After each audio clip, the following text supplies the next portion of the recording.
월을 맞이해서 첫 주일 예배로 하나님 앞에 드리도록 우리를 부르시는 은혜를 감사드립니다. 지난주 말씀의 요약을 잠깐 말씀드리면 다음과 같습니다. 히브리 성도들은 유대교를 버리고 예수님을 믿었습니다. 예수님을 믿으면 축복을 받으리라 기대했는데 예수님을 믿는다는 이유로 오히려 전에보다 더 어렵게 되고 심한 고난과 박해 가운데 있게 되었습니다. 이것이 그들에게는 무거운 짐과 얽매이는 그런 죄가 되었습니다. 감당하기 너무 힘들고 잘못 믿었나 이런 생각을 하는 지경까지 왔습니다. 그런데 믿음에는 중요한 특징 두 가지가 있는데 그 중에 하나는 참된 믿음에는 고난이 오고 고난이 올 때 더 큰 믿음으로 그 고난을 감당하는 것이라 라는 내용을 말씀했습니다. 그 진리를 증거하는 구름같이 둘러싼 화다한 증인들이 있다라고 했습니다. 그러면 이 고난을 어떻게 할 것이냐? 그 고난을 징계로서 받아들이라라고 말씀을 했습니다.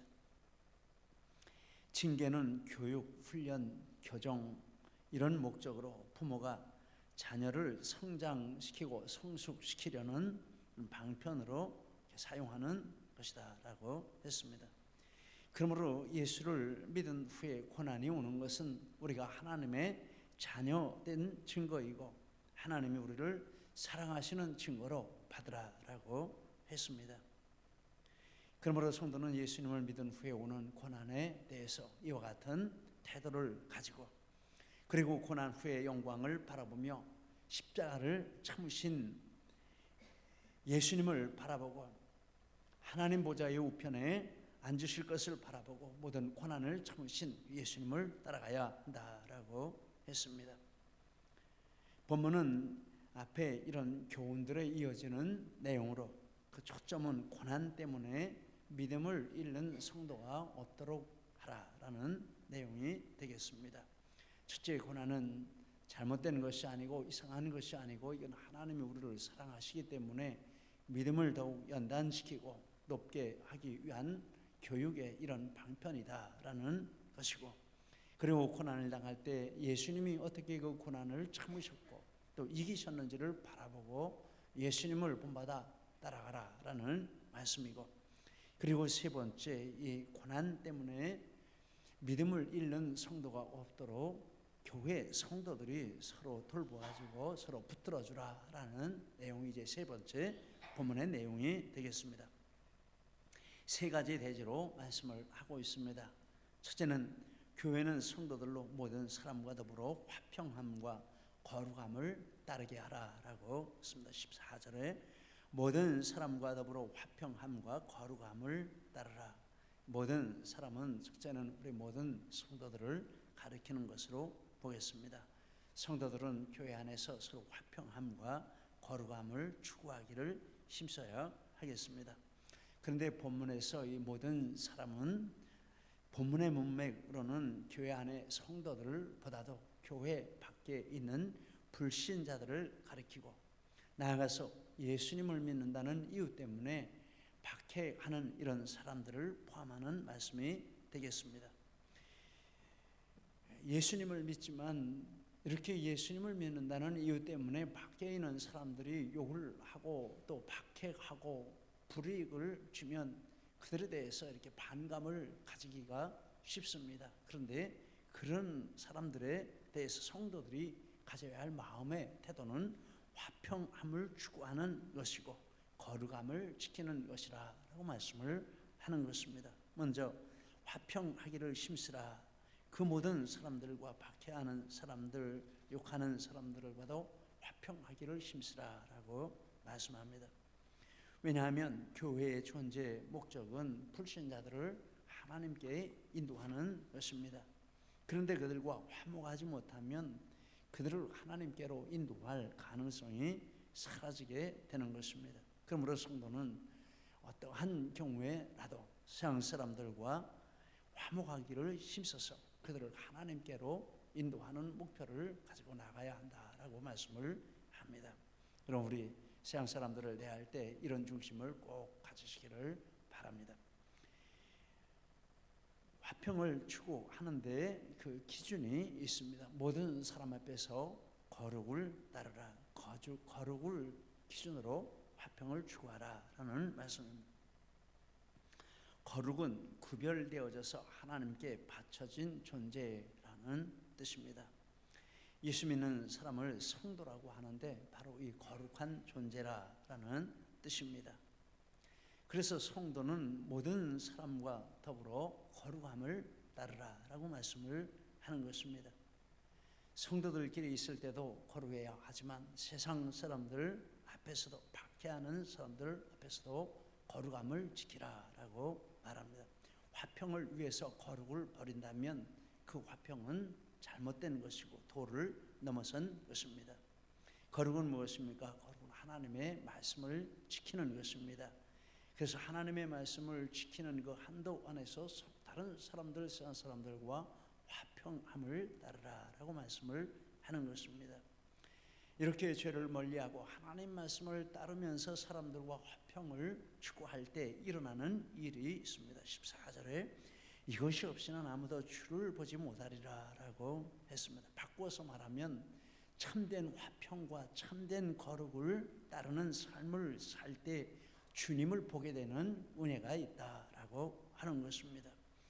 주님을 본다는 말은 성도의 입장에서 보면 그런 모습으로 살 때 주님이 임재하시고 나와 함께 계시는 이런 체험을 하게 된다라는 말씀입니다. 얼마나 감사한 일인지 모릅니다. 그리고 세상 사람들 입장에서 볼 때는 이와 같이 아무리 박해를 해도 거슬러서 그들을 대적하지 않고 그들과 화평을 추구하며 그러나 그 믿음을 포기하지 아니하고 진실하게 사는 그 모습을 볼 때 그런 성도들의 마음 가운데 계시는 그리스도를 그들이 발견하게 된다라는 말씀이 되겠습니다. 그렇게 해서 그 사람들이 하나님을 궁금하게 되고 또 하나님께 대해서, 예수님께 대해서 믿는 그 도리에 대해서 물어보게 되는 이런 자리까지 오게 된다라고 합니다. 베드로전서 3장 15절 말씀 우리 같이 한번 읽겠습니다. 너희 마음에 그리스도를 주로 삼아 거룩하게 하고 너희 속에 있는 소망에 관한 이유를 묻는 자에게는 대답할 것을 항상 준비하되 온유와 두려움으로 하고.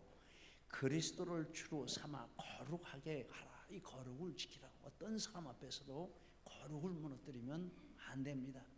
거룩을 지키는 한도 안에서 모든 사람과 화평을 추구하는 이런 노력을 게을리하지 말아야 합니다. 이렇게 할 때 우리와 함께 주님이 계시는 것을 내가 체험하게 되고 또 박해하는 사람들조차도 우리 속에 계신 그리스도를 보게 되고 그리스도를 믿고자 하는 택하신 자들 마음 가운데 이런 역사가 일어나게 되고 그들도 하나님 앞에 돌아오는 이런 도구로 우리를 쓰신다라고 말씀을 하는 것입니다. 여러분 우리 세상에 대하여 이런 자세를 지켜가시기를 축복합니다. 두 번째, 하나님의 은혜에 이르지 못하는 자가 없게 하고 쓴 뿌리가 나지 않게 하라. 15절에 말씀했습니다. 너희는 하나님의 은혜에 이르지 못하는 자가 없도록 하고 또 쓴 뿌리가 나서 괴롭게 하여 많은 사람이 이로 말미암아 더럽게 되지 않게 하며. 박해를 받을 때 처음에는 잘 참을 수 있지만 시간이 지나면은 이제 문제가 그 마음 가운데 생길 수 있다라는 것입니다. 하나님의 은혜는 예수님을 구주로 믿고 분명한 구원의 확신을 가지고 믿음 생활을 견고하게 해나가는 것을 가리키는 것입니다. 그러므로 하나님의 은혜에 이르지 못한다라는 이 말씀은 그렇게 믿음 생활을 끝까지 해가지 못하고 중도에 이 믿음이 흔들리고 구원의 확신을 잃어버리는 이런 상태에 빠지는 것을 가리키는 것입니다. 그런데 그 원인이 쓴 뿌리라고 말했습니다. 이 안에 쓴 뿌리가 있어서 이런 결과가 오게 되는데 이 쓴 뿌리가 나지 못하게 하라라고 했습니다. 이런 우리가 우리 마음 가운데 이런 불신앙적인 생각이 자리 잡지 못하도록 항상 이것을 쓴 뿌리가 먼저 이렇게 내려올 때 빨리빨리 뽑아내고 불신앙의 생각을 버리고 이렇게 해야 할 줄 믿습니다. 쓴 뿌리가 무엇일까? 구약 성경을 배경으로 한 말씀입니다. 신명기 29장에 보면 쓴 뿌리는 하나님을 버리고 우상 숭배하는 것을 가리킵니다. 29장 18절에 이런 말씀이 있습니다. 너희 중에 남자나 여자나 가족이나 집 하나 오늘 그 마음이 우리 하나님 여호와를 떠나서 모든 민족의 신들에게 가서 섬길까 염려하며 독초와 쑥의 뿌리가 너희 중에 생겨서 바로 이 독초와 쑥의 뿌리를 히브리서에서는 쓴뿌리라 이렇게 말씀을 하고 있는 것입니다. 우상 숭배하는 것이죠. 이 신명기 29장에 나오는 이스라엘의 선배 조상들은 애굽과 또 출애굽 후에 본 우상들을 숭배하려고 했습니다. 신명기 29장 16절 17절에 우리가 애굽 땅에서 살았던 것과 너희가 여러 나라를 통과한 것을 너희가 알며 너희가 또 그들 중에 있는 가증한 것과 목석과 은금의 우상을 보았느니라. 즉 예전에 알고 있고 또 보고 있고 남들이 섬기던 것을 이렇게 마음 가운데 버리지 않고 있었는데 어려움이 닥치니까 우리도 그 신들을 섬겨볼까 하고 우상 숭배로 빠지는 이것을 가리켜서 쓴뿌리라라고 했습니다. 조상들이 쓴뿌리 때문에 많은 사람의 믿음을 잃고 하나님 앞에 버림을 받았습니다. 그런데 이 말씀을 배경으로 이 성경을 히브리서를 받는 유대 성도들이 예수 그리스도를 버리고 유대교로 돌아가려는 것을 쓴뿌리가 나는 것이라 이렇게 말씀을 했습니다. 이 비결을 보면서 이런 생각을 해봅니다. 신명기 29장의 쓴뿌리는 완전히 이방 종교를 따라가는 것을 말하는 것입니다. 애국과 가나안 이런 신들 하나님과는 완전히 다른 진짜 우상들을 가리키는데 히브리서 유대 성도들은 그게 아니고 예전까지 하나님을 믿는다고 하면서 같이 믿던 이런 유대교로 이렇게 돌아가는 그것을 어떻게 이걸 쓴뿌리라고 할 수 있을까 이런 생각을 해보았습니다. 그런데 히브리서 기자는 분명하게 구약의 성도들이 이방 종교를 섬기려고 하는 것이나 예수 믿던 성도들이 이제 다시 유대교로 돌아가려고 하는 것이나 똑같이 쓴뿌리라라고 같은 종류로 취급을 하고 있습니다. 이 말씀을 묵상하면서 히스기야 왕의 이런 이야기가 떠올랐습니다. 히스기야 왕이 히스기야 왕이 놋뱀을 부순 그 사건이 떠올랐습니다. 민수기 21장에 보면 이스라엘이 광야를 지나다가 고통스럽자 하나님을 원망했습니다. 그러니까 하나님이 불뱀을 보내가지고 이스라엘 백성들을 많이 이렇게 물게 하고 그래서 독 때문에 죽게 하고 또 큰 고통을 당하게 했습니다. 백성들이 회개하자 하나님께서 놋으로 뱀을 만들어서 높이 장대에 달고 그것을 보는 자는 살게 하라라고 했습니다. 그런데 예수님이 이 놋뱀 사건을 해석을 한 그 구절이 요한복음에 나오는데 이렇습니다. 요한복음 3장 14절부터 15절 말씀. 모세가 광야에서 뱀을 든 것 같이 인자도 들려야 하리니 이는 그를 믿는 자마다 영생을 얻게 하려 하심이라. 즉 놋뱀을 만드는 것은 영적으로는 예수님을 바라보고 예수님이 오셔서 우리를 위해 죽으심으로 우리 죄가 사함받는다라는 것을 앞당겨서 바라보는 이런 상징으로 놋뱀을 만들었다라는 것입니다. 그런데 놋뱀 사건이 지나가는데 놋뱀은 그대로 있습니다. 놋뱀은 그대로 있는데 그들이 이렇게 하나님을 바라보고 오실 예수님을 바라보는 게 아니라 놋뱀 자체를 우상으로 숭배하고 그것에게 경배하고 그것에게 기도하고 그것에게 비는 의지하는 이런 신앙으로 되었다라는 것입니다. 히스기야가 그 진리를 파악을 하고 그래서 놋뱀을 파괴했다라고 말씀을 하는 것입니다. 열왕기하 18장 4절에 이렇게 말합니다. 그가 여러 산당들을 제거하며 주상을 깨뜨리며 아세라 목상을 지으며 모세가 만들었던 놋뱀을 이스라엘 자손이 이때까지 향하여 분향함으로 그것을 부수고 느후스단이라 일컬었더라. 다른 모든 이방 신상들과 똑같이 취급을 하고 이방 신단을 한 것처럼 놋뱀을 깨뜨렸다라고 합니다. 참 쉽지 않은 깊은 영적인 분별력이 있는 이런 행동을 한 것입니다. 느후스단이라 이 말은 그냥 물질로서의 놋이지 다른 의미가 없다라는 뜻입니다. 즉 놋뱀은 한때 하나님이 예수 그리스도를 가리키는 도구로 쓰신 것인데 하나님의 백성이 그리스도를 바라보는 대신에 놋뱀을 숭배함으로 히스기야가 그것을 우상 숭배라고 판단하고 깨트린 것이라는 말씀입니다.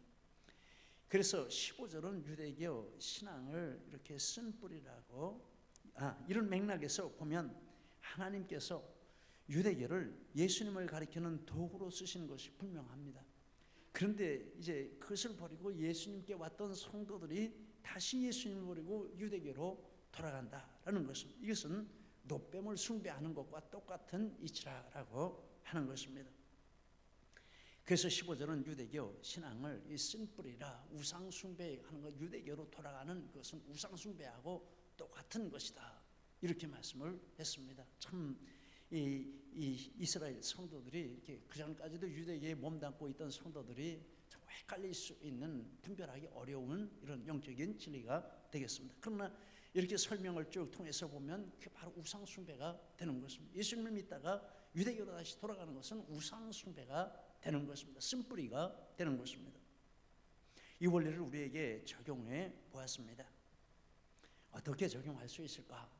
믿음에 장성한 성도가 그 믿음에 미치지 못하는 단계로 다시 내려가는 그것이 바로 쓴뿌리라고 하겠습니다. 그 전 단계에는 은혜 받고 좋았던 것이었지만 이제 장성해서 버려야 될 어떤 습관들이나 이런 것들이 있는데 다시 예전의 것으로 지금까지 수준에서 다시 내려가는 이런 신앙으로 돌아가는 것이 바로 쓴뿌리라고 하겠습니다. 이렇게 쓴뿌리가 나면 많은 사람이 더럽게 된다라고 말합니다. 그 자신과 그에게 영향받는 여러 성도들이 믿음에 약해지고 병들게 됩니다. 교회의 지도자가 신앙생활을 잘하고 사역을 잘하다가 시험 들어서 주저앉습니다. 그럼 그를 의지하고 그를 바라보던 다른 성도들에게 많은 나쁜 영향을 끼치고 그 믿음이 병들게 만드는 이런 것이 된다라는 말씀이 되겠습니다. 우리는 이런 자리에 있지 않도록 힘써야 할 줄 믿습니다. 개인적으로나 교회적으로나 퇴보하는 쓴뿌리 신앙이 되지 말고 독수리가 날개치며 올라감 같은 비상하는 신앙이 되라, 성경이 말씀합니다. 이사야 40장 31절 우리 다 같이 한번 읽겠습니다. 오직 여호와를 앙망하는 자는 새 힘을 얻으리니 독수리가 날개치며 올라감 같을 것이요 다른 박질하여도 곤비하지 아니하겠고 걸어가도 피곤하지 아니하리로다. 우리는 뒤로 물러갈 수 있는 이런 신앙이 아닙니다. 앞을 향해서만 가야만 하는 이런 신앙입니다. 우리는 이와 같이 독수리가 날개치며 올라감 같은 신앙생활하는 우리 모두가 되시기를 축복합니다. 우리 중에는 쓴뿌리가 나지 않고 모든 쓴뿌리가 뽑아서 나가고 이와 같은 놀라운 하나님의 믿음의 축복이 함께 하시기를 바랍니다. 세 번째, 에서와 같이 망령된 자가 없게 하라, 16절에 말씀을 하고 있습니다. 14절은 성도를 공격하는 세상 사람들에 대한 성도들의 바른 태도를 말씀하고 있습니다. 15절은 불신앙을 경계하는, 마음의 이런 약함을 경계하는 이런 말씀입니다. 16절에서부터 17절은 불신앙의 행동으로 나타나는 거기에 대해서 경계하는 말씀이 되겠습니다.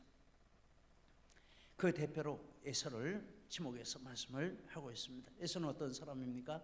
16절에 한 그릇 음식을 위하여 장자의 명분을 팔았다라고 말합니다.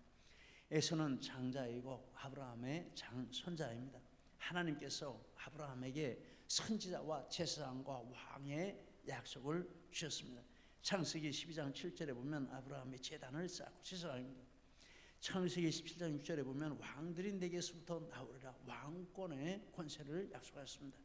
20장 7절에 보면 그는 선지자라고 했습니다. 선지자의 최초의 선지자가 아브라함입니다. 최초의 제사장, 최초의 선지자, 최초의 왕권의 이런 권세를 누린 사람이 아브라함이고, 그리고 그의 후손들에게, 후손 중에 특별히 장손에게 이런 약속을 계승하는 이런 축복을 주셨습니다. 에서는 아브라함의 장손자로서 제사장, 선지자, 왕권의 계승을 하는 이런 사람입니다. 그런데 에서가 사냥을 나갔다가 집에 돌아오니 야곱이 팥죽 쓰는 것을 보고 배고픈 길에 장자권을 야곱에게 팔고 팥죽 한 그릇을 먹었다라고 했습니다. 이것은 망령된 행위입니다. 어리석은 행위입니다. 제사장, 선지자, 왕 등이 엄청난 권리를 보장하는 장자권을 한 끼 허기를 해결하는 이런 방편으로 삼은 극히 어리석은 행위라는 것입니다. 우리가 세상의 고난을 만나고 어려움을 만날 수 있지만 그것 때문에 믿음을 다시 뒤로 물러가고 다시 후퇴하게 하는 것이 바로 이 에서의 행동과 같다라고 말씀을 하는 것입니다. 그래서 어떻게 됐습니까? 에서는 그 후에 17절에 너희가 아는 바와 같이 그 후에 축복을 이어받으려고 눈물을 흘리며 구하되 버림받아 되어 회개할 기회를 얻지 못하였느니라 라고 했습니다. 창세기 27장 이런 말씀이 이런 이야기가 나옵니다. 이삭은 장자 에서를 사랑했습니다. 그래서 어떻게 해서든지 이 에서에게 장자권을 물려줘야 되겠다 이런 소원이 있었습니다. 그래서 몰래 에서를 불렀습니다. 불러다가 야, 내가 너한테 장자권을 물려주는 축복 기도를 해줘야 되겠는데 근데 네가 나가 사냥을 하다가 맛있는 음식을 해오면 내가 기운을 차려서 그거 먹고 기운을 차려서 네게 마음껏 축복을 해주겠다. 에서는 기분이 좋아서 나갔습니다. 그런데 그 이야기를 누가 들었습니까? 아내 리브가가 엿들었습니다. 몰래 숨어서 둘이 무슨 이야기를 하나 들어보니까 그런 이야기입니다. 얼른 야곱에게 이렇게 음식을 만들어 가지고 에서의 옷을 입혀 가지고 아버지에게 드려보냈는데 아버지 이삭이 에서인 줄 알고 마음껏 축복을 해주었습니다. 그리고 나서 이 에서가 사냥한 것을 가지고 음식을 가지고 들어왔는데 깜짝 놀랐습니다. 어쨌거나 이미 다 지나간 사건이 되고 말았습니다. 그래서 펑펑 울면서 아버지에게 내게도 축복해달라 이렇게 했지만 이미 지나간 것이기 때문에 축복을 못 해주었다 이런 이야기가 창세기 7장에 이렇게 나오고 있습니다. 에서의 잘못은 무엇입니까? 그 하나님이 주신 축복을 가볍게 여긴 것입니다. 이까짓 거 버렸다가 내가 다시 또 갖고 싶을 때 가질 수 있지 이런 생각을 했는지 모릅니다. 그냥 농담으로 그렇게 한 거지 진짜 한 거 아니야 이렇게 했는지도 모릅니다. 그러나 여러분 믿음에 대해서는 말도 조심해야 합니다. 행동 더욱 조심해야 합니다. 이 믿음이 퇴보하지 않도록 우리의 마음도 지켜야 합니다. 그것이 행동으로 나타나게 되면 벌써 큰 문제가 되는 것입니다. 그러므로 예수는 하나님께서 그에게 주신 이런 축복을 잘 지켜야 하는데 그러지 못했고 번설을 받는 유다 성도들에게 이와 같이 에서에게 일어났던 일들을 살펴보고 잘 적용을 하라라고 말씀을 하는 것입니다. 우리는 축복을 받아서 교회에 나오고 믿음 생활을 하고 있습니다. 에서가 장자의 명분을 받은 것과 같은 축복입니다. 그러므로 우리는 이 축복을 잘 지켜서 뒤로 물러가는 일이 없이 불신앙적인 것이 우리의 행동으로 나타나지 못하도록 이것을 잘 지켜야 하겠습니다. 여러분 믿음을 버리는 것은 내 마음대로 할 수 있을지 모르지만 그것을 다시 회복하고 축복으로 만드는 것은 내 손에 달려있는 것이 아니다라는 것입니다. 하나님의 주의 믿음을 주셨을 때 이것을 잘 지키고 나가는 이것이 바른 자세라고 말씀을 합니다.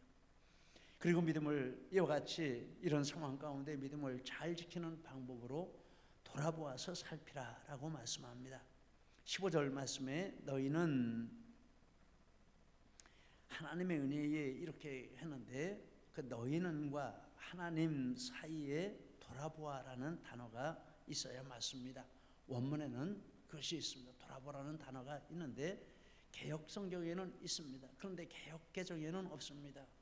우리가 가능하면 이렇게 원문도 볼 수 있어야 하는 이런 이유가 여기에 있습니다. 여러 번역이 나와 있는데 번역하는 사람들의 그 태도에 따라서 이 번역본이 영향을 받을 수 있습니다. 심지어 우리 개역개정에까지 그 성경 원어에 있는 단어를 생략해서 물론 문맥으로는 통한다고 할 수 있지만 그렇게 하면 안 되는 것입니다. 돌아보아라는 것이 있어야 합니다.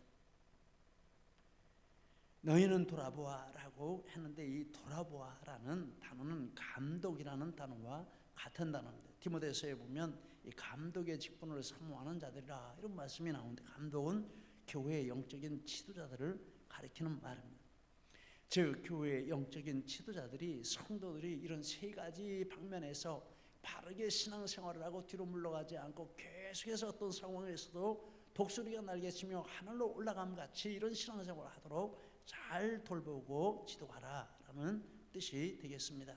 박희선 목사님의 내가 사랑하는 성경에 보면 목사님께서 성도들을 정말 부지런히 돌보셨다 이런 생각을 했습니다.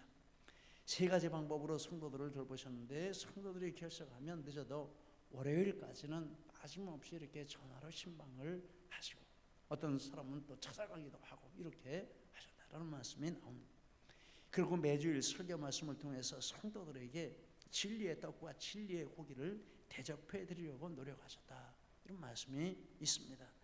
그리고 하나님의 이 진리의 말씀의 내용을 5가지로 압축을 해서 이것들은 항상 강조하고 성도들이 지키도록 했다라고 말하는데 5가지는 다음과 같습니다. 첫째는 주일 성수, 출애굽기 20장 8절에서부터 11절 10계명에 안식일을 거룩히 지키라라고 했는데 주일 성수. 둘째는 온전한 11조, 말라기 7장 3장 7절 12절에 11조는 하나님의 것이라 했는데 하나님의 것을 하나님께 돌려야 한다. 셋째는 매일 성경 읽기, 사도행전 7장 11절에 베레아 성도들이 매일 성경을 읽어 은혜 받고 큰 믿음을 가지게 되었다라고 했습니다. 넷째는 매일 기도, 데살로니가전서 5장 17절에 항상 쉬지 말고 기도하라라고 했는데 우리 성도들이 기도해야 됩니다라는 것을 강조하시고 기도하게 했다라는 것입니다. 네 번째는, 5번째는 열심전도, 사도행전 5장 42절에 집에 있든지 성전에 있든지 날마다 그리스도를 전도했다라고 이렇게 말씀을 했습니다. 이 말씀을 보며 또 많이 부끄러웠습니다. 까마득히 앞에 계신 분이구나 이런 생각을 하면서, 그렇지만 조금이라도 본받아 따라가자 이런 다짐을 해보면서 이 책을 이렇게 읽었습니다. 돌아보아라는 것은 이런 의미를 가지고 있습니다. 그리고 좀 더 넓게 하면 성도들이, 모든 성도들이 서로, 앞선 성도가 연약한 성도를, 또 건강한 성도가 약해진 성도를 이렇게 붙들어서 한 사람도 뒤로 물러가는 사람이 없이 함께 서로 붙들고 한 걸음 한 걸음 앞으로 전진해 나가도록 하라라는 이런 의미가 있습니다. 이런 이야기를 예전에 한번 읽어보았습니다. 어떤 목사님이 한 성도가 병원에 입원해 있다 이런 소식을 듣고 부랴부랴 이렇게 문병을 갔습니다. 문 앞에 있던 병원 직원이 누구시냐 이렇게 물으니까, 나 목사인데 우리 성도님이 여기 입원해 있어가지고 문병을 온 거다 이렇게 이야기를 하니까, 아니 그 교회는 무슨 목사님들이 그렇게 많습니까? 아니 목사님이 나 혼자밖에 없는데 뭔 목사님이 많다고 그럽니까? 그러니까, 아니 목사님 같은 분들이 벌써 여러 번 다녀갔는데 또 목사님이라고 오니 이거 어떻게 된 겁니까? 이런 질문을 했다는 것입니다. 나중에 알고 보니까 교회 장로님, 집사님, 권사님 이런 분들이 소식을 듣고 앞서 오니 뒤서 오니 그냥 1순위로 두고 달려왔다, 이런 이야기였습니다. 목사님보다 그래서 먼저 문병을 가고 신방을 한 것입니다. 여러분, 성도가 이렇게 병원에 입원해 있는데 이런 모습으로 이렇게 교회에서 서로 붙들어주고 서로 이렇게 해주면 이 사람 시험 들겠습니까? 아닐 것입니다. 정말 용기를 얻고 힘을 얻어 나도 믿음 생활 잘해야 되겠다, 나도 다른 사람이 어려운 일 청할 때 내가 가장 먼저 달려가서 같이 위로해주고 하나님의 사랑을 나눠야 되겠다, 이런 마음을 가지고 믿음이 독수리가 날개처럼 올라간 것 같은 이런 역사가 일어나게 될 것입니다. 전도서 4장 10절에 이런 말씀합니다. 한 사람이면 배하겠거니와 두 사람이면 능히 당하나니 삼겹줄은 쉽게 끊어지지 아니하느니라. 서로 교회로 허락하신 것은 이렇게 서로 붙들어주고 함께 손을 잡고 걸어가라고 교회를 허락해 주신 줄 믿습니다. 여러분, 세상에는 완벽한 사람도 없고 또 완벽한 믿음도 없습니다. 그러므로 주님은 교회를 세우시고 서로 돌봐주고 서로 붙들어주게 하신 것입니다. 우리 교회는 이와 같은 사명을 잘 감당해서 하나님이 우리에게 보내주신 성도님 한 분이라도 넘어지는 사람이 없이, 넘어지면 우리 공동체 모두의 책임이고 또 저의 책임인 줄 믿습니다. 한 분이라도 넘어지는 분 없이, 한 분이라도 뒤로 물러가는 분 없이 다 함께 천성을 향해서 한 걸음 한 걸음 달려나가는 이런 믿음 생활을 할 수 있도록 우리 교회는 이 사명을 감당해야 할 줄 믿습니다. 이런 은혜와 축복이 모두에게 함께 하시기를 바랍니다. 기도하시겠습니다. 우리 이 말씀 붙들고 함께 기도하시겠습니다. 특별히 내게 주신 말씀이 있으시면 그 말씀 붙들고 함께 하나님 앞에 나가시겠습니다.